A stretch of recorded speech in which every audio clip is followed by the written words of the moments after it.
1 Pedro, capítulo 2, versículo de número 11 ao 17.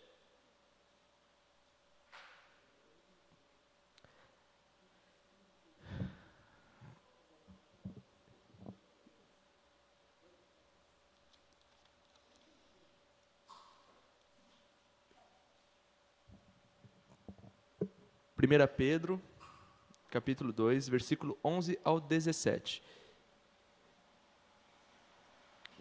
E Pedro, apóstolo do Senhor, servo, presbítero, ele escreve assim. Amém?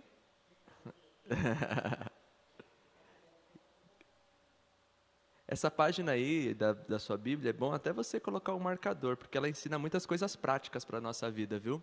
Então, vamos ler.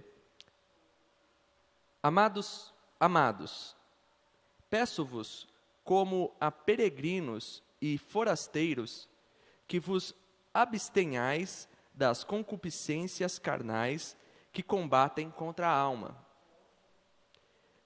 tendo o vosso viver honesto entre os gentios, para que naquilo em que falam mal de vós, como a malfeitores, glorifiquem a Deus no dia da visitação, pelas boas obras que em vós observem. Sujeitai-vos, pois, a toda a ordenação humana por amor do Senhor, quer ao rei como superior, quer aos governadores, como que por ele enviados para castigo de malfeitores e para louvor dos que fazem o bem. Porque assim é a vontade de Deus, que fazendo o bem, tapais a boca à ignorância dos homens loucos. Como livres, e não tendo a liberdade por cobertura da malícia, mas como servos de Deus, honrai a todos. Amai a fraternidade, temei a Deus, honrai o Rei. Senhor, obrigado por sua palavra, ela é viva, Senhor. O teu Espírito, ele que sonda os nossos corações e sabe das coisas que nós precisamos ouvir, sabe das coisas que nós precisamos aprender.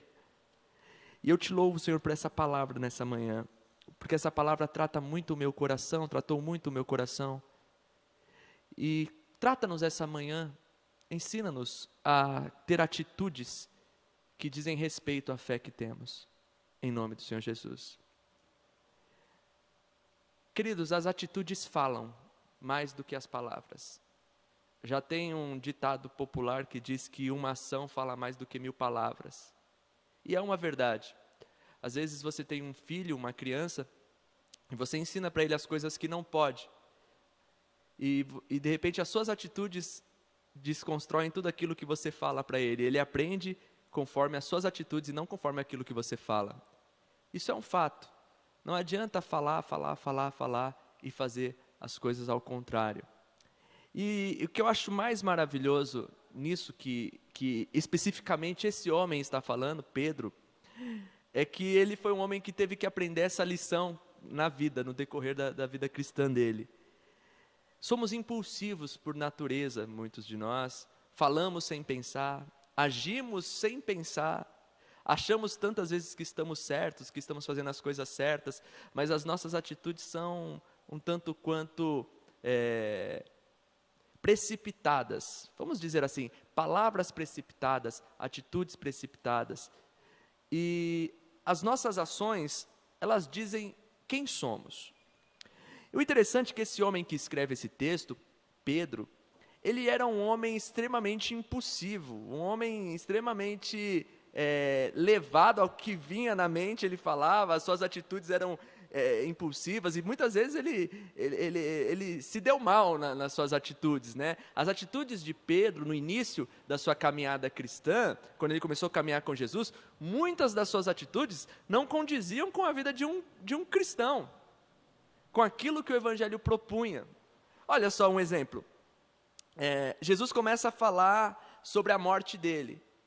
Olha, eu tenho que morrer, eu vou para Jerusalém. E Pedro repreende: não, Senhor, não fala isso, não fala uma besteira dessa, não fala que o Senhor vai morrer. Aí Jesus fala assim: afasta de mim, Satanás, você não está sabendo o que você está falando, Pedro. É necessário que eu morra.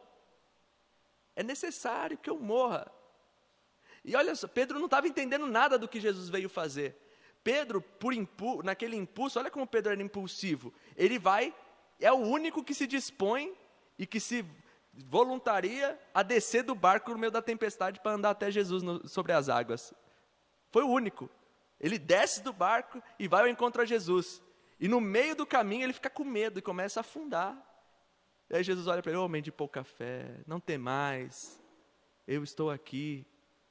Olha a impulsividade. Muitas vezes tomamos atitudes por impulso e no caminho das nossas atitudes nos arrependemos. Aí a gente começa: misericórdia, Senhor, nos ajude que sou fraco, sou impulsivo, sou levado pelos meus desejos, sou levado pelos meus raciocínios. Mas Deus é misericordioso e Jesus está conosco sempre, amém? O interessante também é que Pedro, ele é aquele cara que disse para Jesus que estaria com ele e que não abriria a mão de jeito nenhum. Senhor, estou contigo, não largo, não te negarei. Se for para ir para a prisão, eu vou para a prisão. Se for para morrer, eu vou morrer. Jesus fala: Pedro, você não sabe o que você está falando, cara. Não é desse jeito? Olha a impulsividade, né? A maneira com que ele falava sem pensar.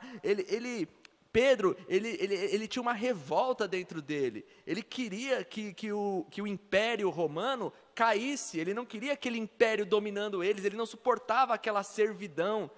Tem um momento em que os cobradores de impostos vão cobrar imposto. Perguntam: seu mestre paga imposto, coisa e tal, vem cobrar imposto dele. Ele fica triste, ele se remói por dentro, ele fica indignado. Como pode um homem servir esse império e ainda a gente ter que contribuir com esse império? Ele fica indignado em ter que pagar impostos. Aí Jesus fala: Pedro, calma, cara, vai lá, pega um peixe, pega lá, o imposto vai lá, está dentro do peixe, paga isso. Um cara que estava revoltado com o governo, um cara que estava revoltado com a situação daquele momento que ele vivia, um homem que era impulsivo.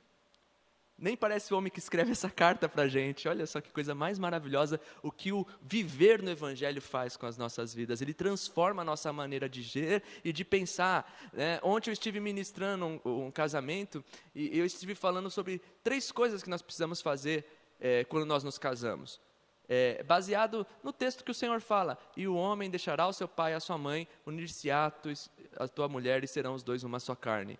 Para um sucesso de um casamento, o princípio é deixar. Você tem que deixar algumas coisas. Tem coisas que você não pode levar, não tem jeito, tem que ficar, não pode vir na bagagem.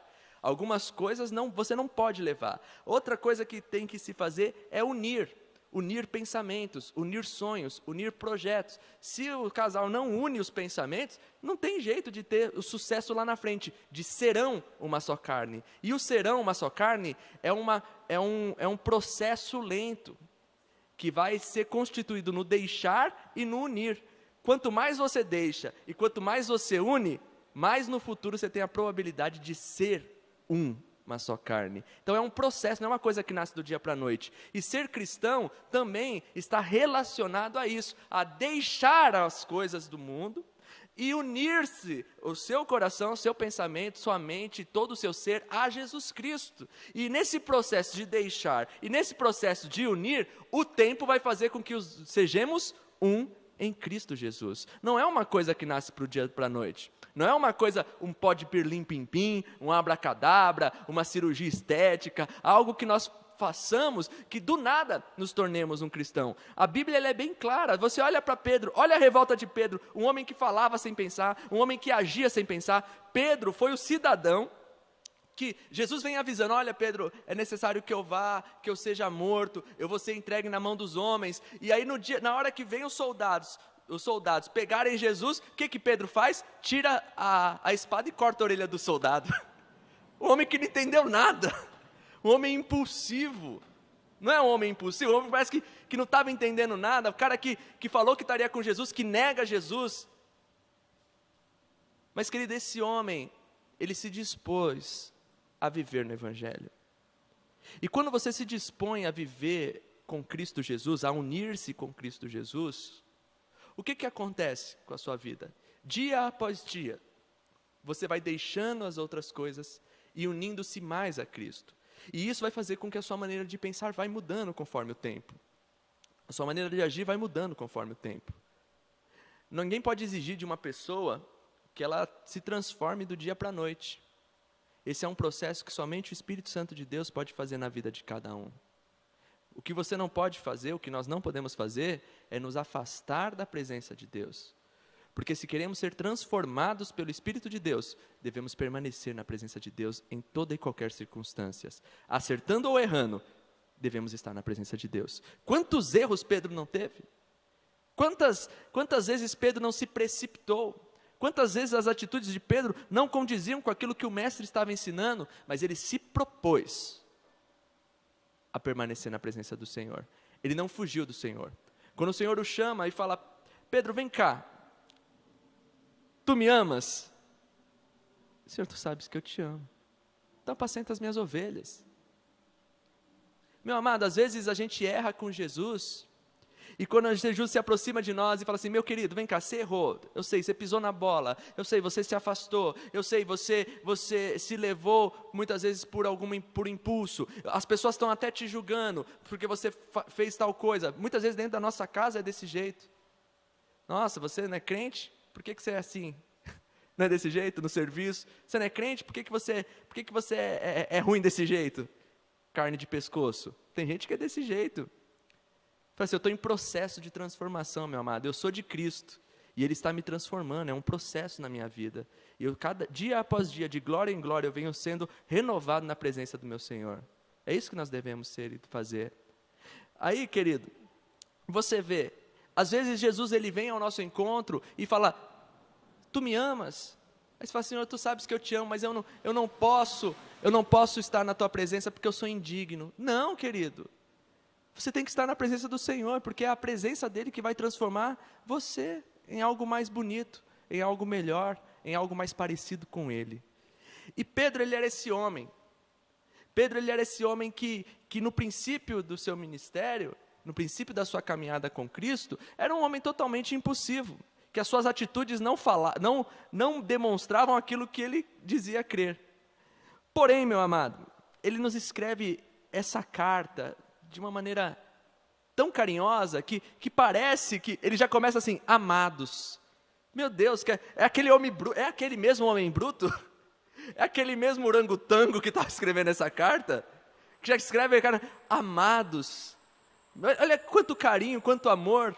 Nem parece aquele homem que quando estava comendo junto com pessoas gentias, com pessoas que não eram judeus, chegou outros, ele saiu da mesa dos gentios, para ninguém ver ele comendo com gentios, e Paulo, desce o cacete nele, repreende, exorta, nem parece esse homem, e esse homem começa a falar, amados, olha, amados, peço-vos como a peregrinos e forasteiros, que vos abstenhais das concupiscências carnais que combatem contra a alma. Meu amado, para suas atitudes falarem mais do que as tuas palavras, é necessário que você tenha uma consciência. E a consciência que Pedro teve para que as suas atitudes se transformassem e para que ele pudesse servir ao Senhor de uma maneira mais plena, mais bonita, mais parecida com o que o Evangelho diz, foi ele entender que estamos aqui de passagem. Nós precisamos ter essa convicção. Nós estamos aqui de passagem. Estamos aqui, mas não somos daqui. Estamos aqui, mas nós não somos daqui. Então, se eu estou de passagem por aqui, eu não vou permitir com que esse mundo me aprisione. Eu não vou permitir com que o sistema desse tome tome conta de mim. Quem aqui já foi para outro país? Alguém já viajou para outro país? Foi para onde, meu? Hã? Suíça? Nojenta você, hein? México, olha que chique. Bahia? É quase outro país, é quase. Mas você vê, aí você chegou lá na Suíça. Não tem um monte de coisa que os suíços faziam que não diziam respeito a você, concorda? Lá no México também tem um monte de coisa que os mexicanos faziam que não dizia respeito a você. Lá na Bahia tinha um monte de coisa que os baianos faziam, tentava fazer, né? Aquela coisa, eu faço, mas que não diz respeito a nós. E coisa que nem nos incomodava, e que nós nem queríamos participar, concorda comigo? Agora, no mundo somos peregrinos, estamos de passagem, somos estrangeiros, mas nós queremos nos envolver com as coisas que o mundo proporciona. Queremos nos preocupar com as coisas que o mundo está fazendo. Queremos opinar nas coisas do mundo. E esquecemos que só estamos aqui de passagem. Queremos nos revoltar com o mundo. Mas esse mundo não tem nada a ver com a gente. O nosso sistema é outro. Nós pertencemos a outro reino, a outra visão, a um outro idioma, a uma outra maneira de pensar, uma outra maneira de agir. Lá na Europa, o frio intenso, o costume, o cara não toma banho todo dia. Mas vai um brasileiro, mesmo no frio, vai ver se o brasileiro consegue ficar sem tomar um banho. As mulheres europeias lá, eu conheço uma galera europeia, o sovacão lá, todo cabeludão, meu. É cultura, é cultural. Não é cultural? É cultural. Mas vai uma brasileira lá para a Europa, ela vai raspar as coisas do jeito que ela sempre raspou, não é porque ela está na Europa que ela vai deixar o sovaco cabeludo. E não é desse jeito, irmãos. Mas às vezes, a gente esquece que a gente está de passagem por esse mundo, que a gente não está nesse mundo, que a gente não é desse mundo, que somos apenas forasteiros. Estamos aqui, mas não podemos nos acomodar aqui e nem permitir com que os costumes daqui, a visão daqui, as paixões daqui, as coisas daqui mudem quem eu sou, da onde eu vim, porque eu vim de Jesus Cristo e sou um cidadão do céu. É isso que nós devemos pensar. Ser estrangeiro, às vezes, meu irmão, ser um estrangeiro nesse mundo é falar outra língua. Sabia? Os adolescentes sofrem muito com isso. Os adolescentes desse mundo, eles falam uma linguagem. E eu não digo linguagem de gíria, eu digo atitudes, tudo. E aí chega um estrangeiro do céu, fala assim, vamos para a balada? Balada, que é isso? No meu pai, da onde eu venho, não tem esse negócio não. Vamos ficar? Não sei, esse é um costume que não é do meu país, é difícil, não consigo me adaptar a esse costume desse mundo. Você está entendendo, meu irmão, o que eu estou falando? É desse jeito. Às vezes você ser estrangeiro nessa terra é você falar diferente das outras pessoas. E diferente não com as suas palavras, não com a sua gíria, mas diferente com as suas atitudes, com os seus costumes. E é isso que Pedro entende no decorrer da sua vida. Ele fala assim, eu não sou daqui.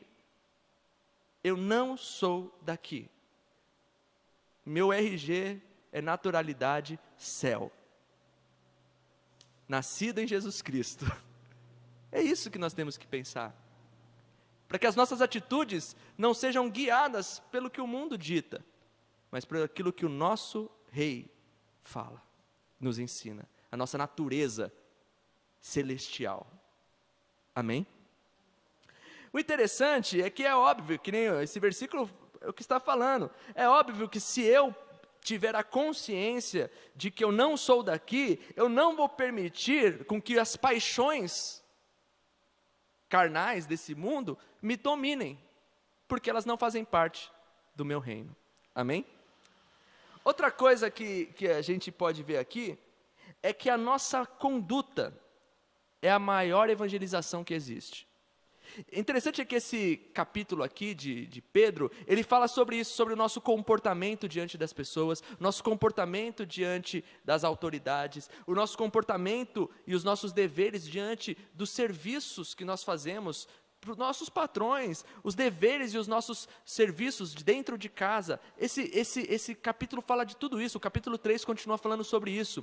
Pensa nisso, querido. Pedro, um homem que era totalmente impulsivo, um homem que fazia o que vinha na telha, um homem que falava o que vinha na telha, ele reconhece, ele aprende, ele se transforma e sabe que o mais importante para um cristão mostrar que é cristão são as suas atitudes. E olha o que ele fala aqui,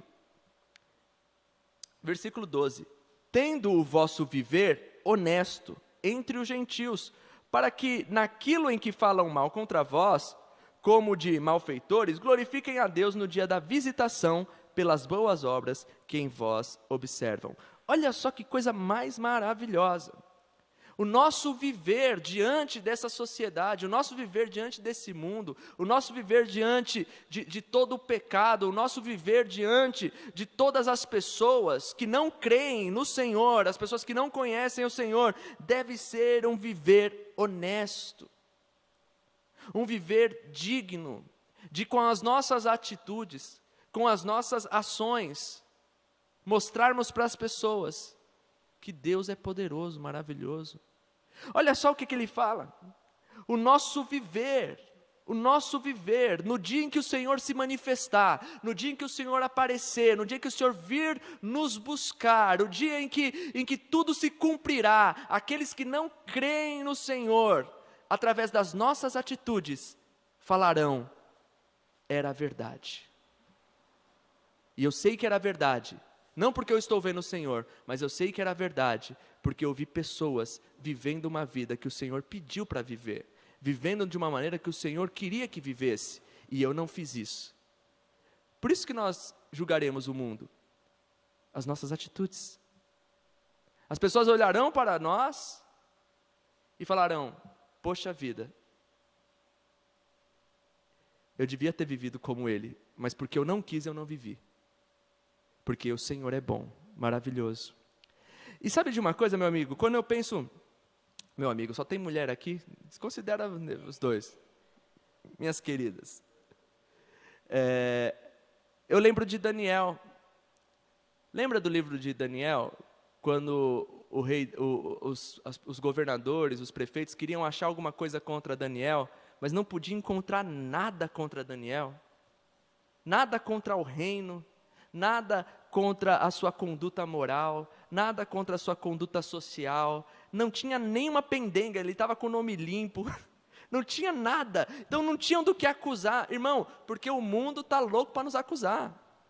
Ah, você é um bom filho? Glória a Deus. Ah, você é um bom funcionário? Glória a Deus. Ah, mas na rua você é um péssimo exemplo de pessoa, então vão te julgar, vão te colocar como espetáculo desse mundo. E a gente tem que ter uma conduta irrepreensível. Não adianta você dar panfletinho, não adianta você olhar para as pessoas e dizer, Jesus te ama, se as suas atitudes não glorificam o nome do Senhor. Mais valem as nossas atitudes do que as nossas palavras. Não devem encontrar em nós acusação alguma. Devemos glorificar o Senhor com o nosso viver. Amém?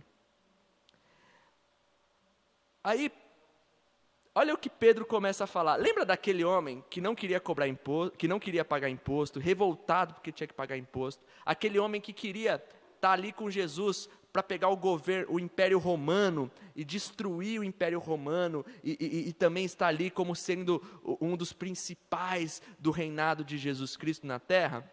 Esse homem revoltado com o sistema governamental que ele vivia. Irmão, é a realidade do nosso país hoje. A realidade, quantos de nós não estamos naquele espírito dos discípulos, querendo a queda do império que vivemos, para que venha Jesus Cristo e reine. E aí, esse homem, esse mesmo revoltado político, ele escreve para a gente assim, ele tem a consciência de que não é esse regime humano que rege a vida dele.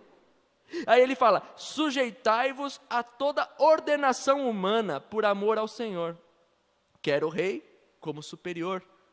Irmão, a gente vive a gente não vive numa monarquia, amém? Nós vivemos numa democracia. Então nós não temos rei, temos presidenta, né? Temos presidenta. O povo não tinha como escolher o rei que eles queriam, não tinha. Né? Ou era por causa de um motim, matavam um rei, outro vinha, tomava posse, ou questão de hereditariedade, o rei morria, o seu primogênito assumia, e assim sucessivamente. Então o povo não escolhia o seu líder, aquele que estava acima, o superior da nação. Nós escolhemos, amém? Nós temos essa liberdade de escolher. E aí, o que o Senhor fala aqui? O que Pedro nos ensina aqui? Meu amado, sujeitai-vos a toda ordenação humana. Irmão, não importa o caminho que o mundo está andando, você não é daqui. Então para de meter o bedelho no que o povo daqui está querendo fazer. O povo quer linchar o seu superior, dobra o seu joelho e começa a orar por ele. Começa a orar, começa a interceder. E quando você tiver a oportunidade de mudar, mude. E a oportunidade é de 4 em 4 anos que você tem de fazer isso. Agora você pensa, se todos os cristãos, ao invés de ficar querendo linchar o Judas, ter a conscientização e a sabedoria e o poder de escolha, as coisas mudam. Mudam e muito. Então, meu amado, devemos nos sujeitar às autoridades. Outra coisa que ele fala, e quem está falando isso aqui é Pedro, você vê, o cara que corta a orelha do homem, o cara que fica revoltado em pagar tributos. Aí ele fala assim, olha, e também devemos nos sujeitar aos governadores. Ele está falando assim daqueles homens que resolvem a situação. Às vezes, diante de um mundo que nós vivemos, as pessoas perdem respeito pelas autoridades. Perdem respeito pela polícia, perdem respeito pelos guardas, perdem respeito por aqueles que estão fazendo o serviço deles. Meu amado, tem um marronzinho na estrada, tem lá o cara da CET, respeita o cara, meu. Ande você certo. Se você estiver andando certo, não tem como ele te pegar. Tem? Não tem. Meu irmão, não tem. Os caras só te pegam nas suas falhas. Só te pegam na sua falta de conduta. Você só vai tomar um enquadro da polícia se você e tomar uns tabefãs se você tiver numa conduta que não te condiz. Concorda comigo, irmão? Pode ser que os caras parem. Opa, não, desculpa. Pode ir. Mas, meu irmão, eu não conheço ninguém que tomou um enquadro da polícia se não pelo menos uma cara de maloqueiro não tivesse. Olha, gente, né, toda a minha vida, eu estou com 33 anos, eu nunca tomei um enquadro da polícia. Nunca na minha vida eu tomei um enquadro da polícia. Acho que eu tenho até vontade de tomar um enquadro, saber qual que é aquela sensação de pá.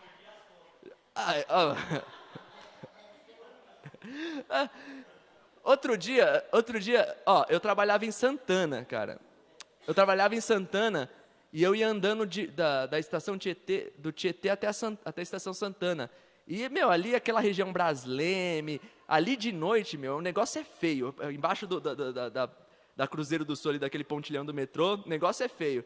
Eu ia a pé, muitas vezes 10 da noite, coisa e tal. Um dia eu estava andando, aí eu vejo 2 Falcon vindo. Os caras já descem, os policiais já descem. Vai, mão na parede. Eu, oxe, hoje é meu dia, vou. Quando eu fiz assim, não, você não, os que estavam atrás de mim. Tinha 3 caras atrás de mim, ele parou os caras que estavam atrás de mim e mandou embora. Eu falei, poxa, eu devo ter uma cara de sonso mesmo. Eu devo ter uma cara de sonso total. Né? Mas, querido, a nossa conduta, o nosso viver, o nosso parecer, será que Cristo reflete no seu rosto? Será que Cristo reflete nos seus olhos? Porque eu te garanto, meu amado, você pode estar onde for. Se Cristo viver em você, a graça é transmitida aonde quer que você esteja. É transmitida.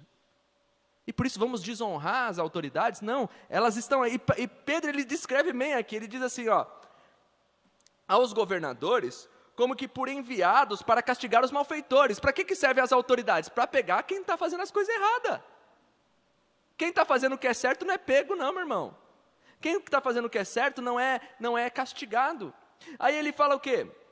E para louvor do que fazem o bem.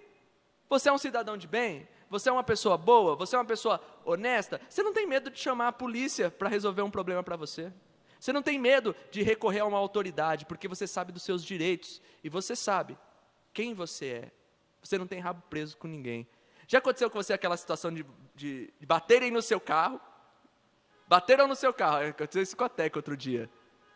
Aí, vamos para a delegacia então. Aí você fala, não, vamos para a delegacia, vamos sim. Aí a outra pessoa, mesmo estando certa, fala assim, não vamos não, porque eu estou com a habilitação vencida, o documento do carro vencido, para mim não vai dar, se eu for, eu estou enroscado. Por quê? Porque não está certo diante das leis do mundo. Não está certo diante das coisas que deve cumprir. Aquele que está certo, aquele que faz o bem, ele não tem medo das autoridades. Não tem medo. E a outra coisa também, se a gente fizer essas coisas, meu irmão, versículo 15 diz assim, porque assim é a vontade de Deus, que fazendo o bem tapais a boca à ignorância dos homens loucos, como livres e não tendo a liberdade por cobertura da malícia, mas como servos de Cristo. Vivemos de Deus. Vivemos em um tempo, meu irmão, onde as pessoas pegam a liberdade em Cristo e confundem com libertinagem. eu sou de Cristo, Cristo morreu por mim, eu posso fazer o que eu quero, que não sei o quê. E o mundo olha para a pessoa, as atitudes da pessoa, a conduta da pessoa, e não glorifica o nome do Senhor. Não cala a boca do mundo. Você quer calar a boca do mundo? Você quer calar a boca das pessoas que falam contra o Senhor? Você quer mostrar para as pessoas que Deus existe? Você quer falar para as pessoas que Jesus Cristo é bom, que Ele é a salvação? É a sua conduta que vai revelar isso. É a sua conduta que vai calar a boca das pessoas. É a sua transformação interior e as suas atitudes exteriores que vai mostrar para as pessoas que Jesus Cristo pode salvar, transformar, curar, libertar. É isso. É isso que vai ser testemunho diante daqueles que não creem no Senhor. Olha o que Pedro ele fala no capítulo 3 dessa carta para as esposas. Ele fala assim, vós mulheres sede sujeitas aos vossos próprios maridos, para que também se algum não obedece à palavra, pelo procedimento da sua mulher seja ganho pela palavra. Olha só, atitude. O teu marido não é cristão? Fecha a boca e viva uma vida cristã dentro da sua casa, viva uma conduta, porque sem você falar nada, sem palavra, o teu marido saberá que Jesus Cristo é o Senhor. Às vezes o seu pai, a sua mãe não é cristão, às vezes o seu amigo não é cristão, às vezes o seu patrão não é cristão. Quem vai revelar Jesus Cristo para essas pessoas são as nossas atitudes, a nossa conduta, a nossa postura. Às vezes as pessoas se relacionam com pessoas não cristãs e falam assim, não, eu vou ganhar ele para Jesus, eu vou ganhar ela para Jesus. Você só vai fazer isso se a sua conduta servir ao Senhor. Se você não se deixar levar pelo que o mundo quer, pelo que o seu namorado ou namorada quer, mas por aquilo que Jesus espera de você, aí sim, você vai ganhar ele para Jesus. Porque ele vai olhar e vai falar assim, poxa, mas esse cara é diferente. Esse cara é diferente. Poxa, essa mulher, ela é diferente. Verdadeiramente, ela é cristã. E é uma mulher dessa que eu preciso. Para eu poder ir trabalhar sossegado, saber que eu não vou chegar em casa ter uma surpresa. É desse homem que eu quero para a minha vida. Porque eu sei que ele é um homem honroso, ele tem hombridade, ele vai cuidar de mim. É um homem que eu posso ter filhos. É um homem que eu sei que vai trabalhar e que vai me honrar em tudo que fizer. Hombridade, santidade, coisas que nós demonstramos com as nossas atitudes e não com o que falamos. E aí, que não possamos também usar, então, como eu falei, da liberdade para a libertinagem, porque estamos livres do poder do pecado sobre as nossas vidas, mas somos servos de Deus aonde quer que nós vamos.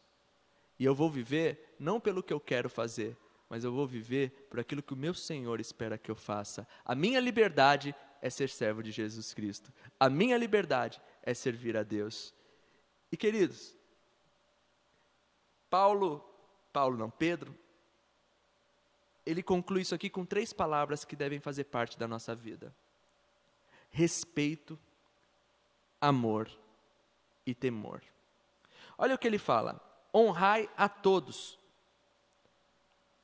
Amai a fraternidade, temei a Deus, honrai o Rei. O que significam essas palavras para as nossas vidas? São todas atitudes. Isso que é interessante, todas essas palavrinhas são atitudes. Primeira coisa, honrai a todos. Nós cristãos temos aquela visão daquele texto que Paulo escreve: dai honra a quem honra. E honra, no sentido literal da palavra, no sentido dela, é respeito. Honra é respeito, irmão. Às vezes não adianta nada você falar que você está honrando uma pessoa e só porque você dá um lugar para ela de destaque na frente. Você está honrando uma pessoa só porque você dá um presente para ela ou fala alguma coisa para ela. Isso não é honra. Honrar é você respeitar essa pessoa. Porque às vezes as pessoas fazem essas atitudes. Ah, não, entra na fila aqui na minha frente. Não, pastor, é bênção. Não, senta aqui, olha, faça isso, faça aquilo outro. E começa a fazer um monte de atitudes de bajulação. Mas a sua conduta não respeita essa pessoa. ou essas pessoas. E aqui, a gente vê no texto que não está falando de honrar as autoridades espirituais. Honre a todos. Respeite a todos. Irmão, eu sou uma pessoa que eu pego todas as filas que tem para pegar. Eu não gosto de furar fila. Sabe, Você gosta, você é safado. Quando você está de carro, né? Sabe por que eu faço isso? As pessoas, não, pastor, vem cá. Porque eu falei, não, meu irmão, se você estiver me honrando, você está desonrando aquele que está na fila. Você está entendendo? Se você me colocar num pedestal aqui, ou me colocar no lugar aqui, você está prejudicando aquele que está lá atrás. Porque a palavra nos ensina, honrai, dai honra a quem honra. Então quer dizer, se Paulo fala, dai honra a quem honra, Pedro já explica, quem eu tenho que dar honra? A todos. Eu não posso dar destaque para alguém. E a honra é respeito. Honrai o seu pai e a sua mãe. Quer dizer, não é você falar, ai, meu pai é maravilhoso, ai, minha mãe é top, ai, eu vou dar um presente dia das mães, vou dar um presente dia dos pais. Não, é você respeitar os teus pais. Respeitar a autoridade deles. Isso é honrar o pai e a mãe.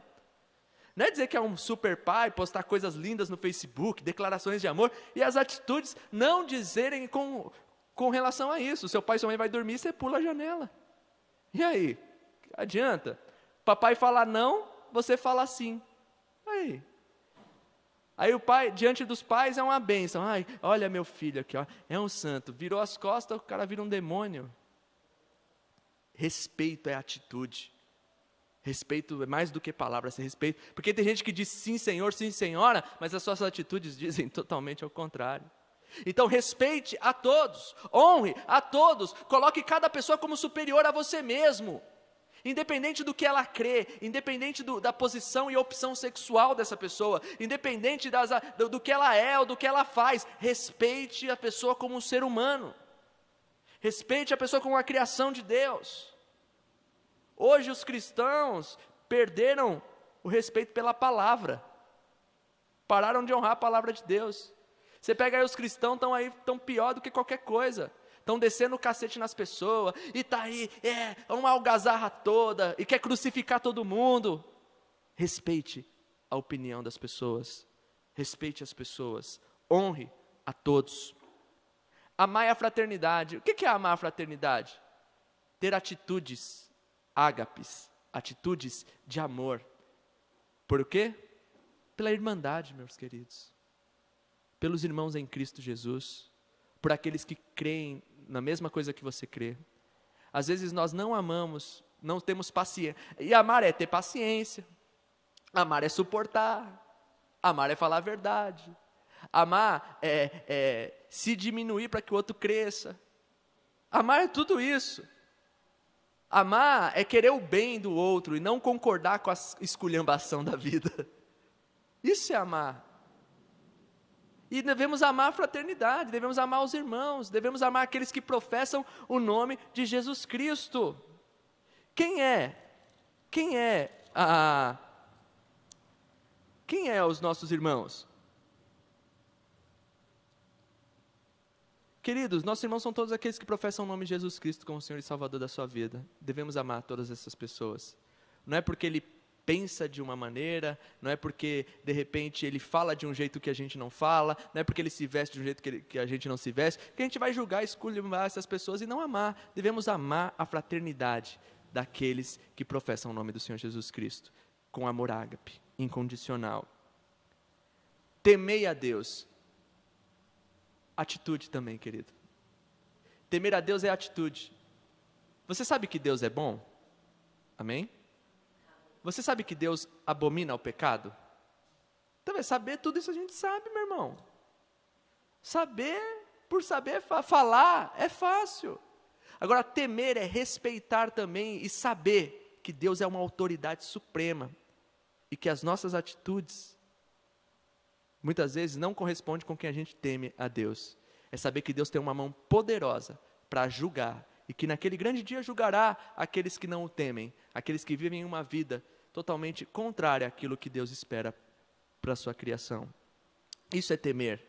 E de novo, Pedro ele ressalta mais uma vez, ele fala, honrai a todos, glória a Deus. Mas aquele homem que era revoltado com a política, aquele homem que era revoltado com o sistema, ele fala aqui, de novo, honrai o rei. Parece que ele insiste nisso, né? Ele começa, sujeitai ao rei, honrai a todos, honrai o rei. Em nome do Senhor Jesus, respeite os que estão acima de vocês. Respeite as autoridades. Você vê que nesse texto ele está falando de autoridades cíveis, reis, governos, autoridades políticas. Respeite, seja um cristão conforme a palavra do Senhor. Você só vai conseguir fazer isso se você tiver uma visão. Eu não sou daqui. Eu não sou daqui. Eu só estou de passagem por aqui. Esse mundo não me pertence. Eu falo outro idioma. Eu quero te convidar a fechar os teus olhos.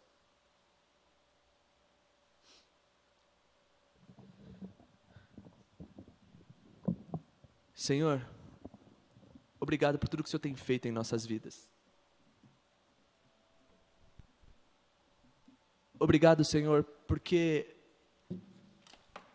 a Tua palavra é viva, eficaz. Ela penetra nas nossas vidas, nos ensina, nos capacita, nos mostra o que devemos fazer, o que devemos ser, como devemos agir. Senhor Deus, que a Tua paz esteja sobre os nossos corações continuamente. Ensina-nos, assim como o Senhor ensinou a Pedro, que durante muito tempo foi uma pessoa impulsiva, uma pessoa levada por sua própria emoção, pelo seu próprio desejo, mas que no decorrer da sua vida aprendeu o sentido de que ele não é dessa terra, e aprendeu que com suas atitudes deveria honrar o Senhor. Perdoa as nossas falhas, as nossas fraquezas, mas conduza-nos na Tua verdade, em nome do Senhor Jesus.